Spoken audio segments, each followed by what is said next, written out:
নমস্কার বন্ধুরা, জিএচি কিচেন চ্যানেলে সবাইকে স্বাগত। তো অনেক দিন পর একটা রেসিপি নিয়ে আপনাদের সামনে চলে আসলাম বন্ধুরা, দেখতে থাকো। তো আজকে আমি রান্না করব ইলিশ মাছ। তো ইলিশ মাছ আমি কিভাবে রান্না করেছি সেটাই তোমাদের সাথে শেয়ার করব বন্ধুরা, দেখতে থাকো। তো ইলিশ মাছ তো সবাই খেয়ে থাকো, তো সবাই সবার মতো করে রান্না করো। তো আমি কিভাবে রান্না করেছি বন্ধুরা, দেখতে থাকো। তো এখানে ইলিশ মাছগুলো ধুয়ে আমি পরিষ্কার করে নিয়েছি, আর এখানে আমি আলু আর কচু কেটে নিয়েছি। তো আজকে ইলিশ মাছ কিন্তু আমি কচু দিয়ে রান্না করব বন্ধুরা, তো তার জন্য আমি কচু কেটে নিয়েছি। তো গ্যাসের ওভেনে একটা কড়াই বসিয়ে দিলাম, কড়াইটা গরম হয়ে গেছে, দিয়ে দিলাম সর্ষের তেল। তেলটা গরম হয়ে গেলে এর মধ্যে আমি দিয়ে দিলাম শুকনা লঙ্কা আর দিয়ে দিলাম তেজপাতা।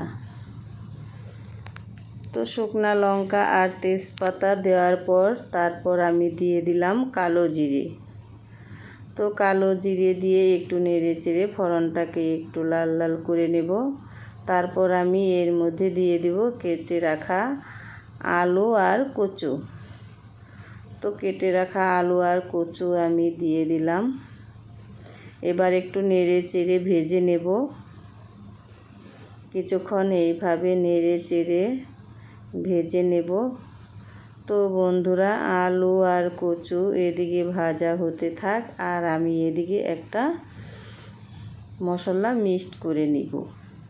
তো নিয়ে নিলাম একটা বাটির মধ্যে আমি প্রথমে দিয়ে দিলাম লঙ্কা বাটা 2 চামচ, তারপর দিয়ে দিলাম জিরে বাটা 2 চামচ, জিরে বাটা দিয়ে দিলাম। তারপর দিয়ে দিলাম লবণ স্বাদ মতো,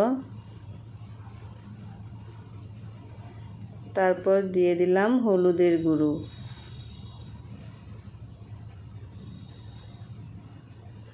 তো এবার একটু জল দিয়ে নেড়ে চেড়ে মিশিয়ে নেব।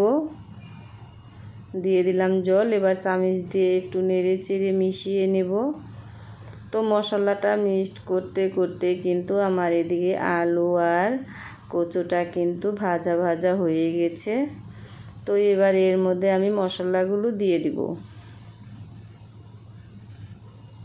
তো মশলাগুলো দেওয়ার পর আবার একটু নেড়ে চেড়ে মশলার সাথে আর কচু আর আলুর সাথে খুব ভালোভাবে কষিয়ে নেব।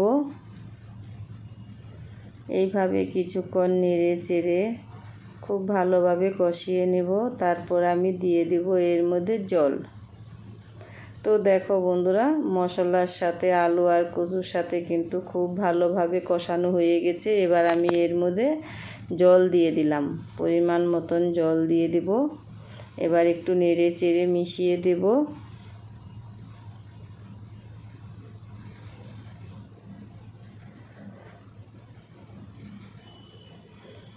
তো ঝোলটা ফুটে গেছে, এবার আমি এর মধ্যে মাছগুলো দিয়ে দেব।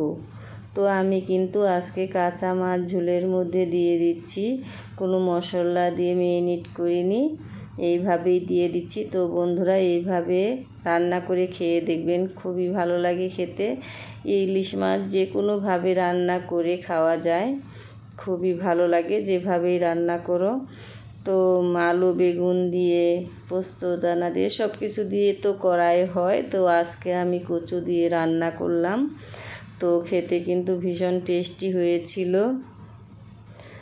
উপর থেকে কয়েকটা কাঁচা লঙ্কা দিয়ে দিলাম। এবার আমি কিছুক্ষণের জন্য ঢাকা দিয়ে রান্না করে নেব।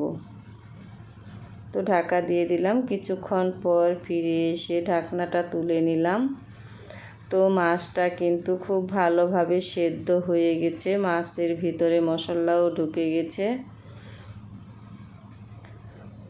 আর আলু আর কচুটাও কিন্তু খুব ভালোভাবে গলে গেছে।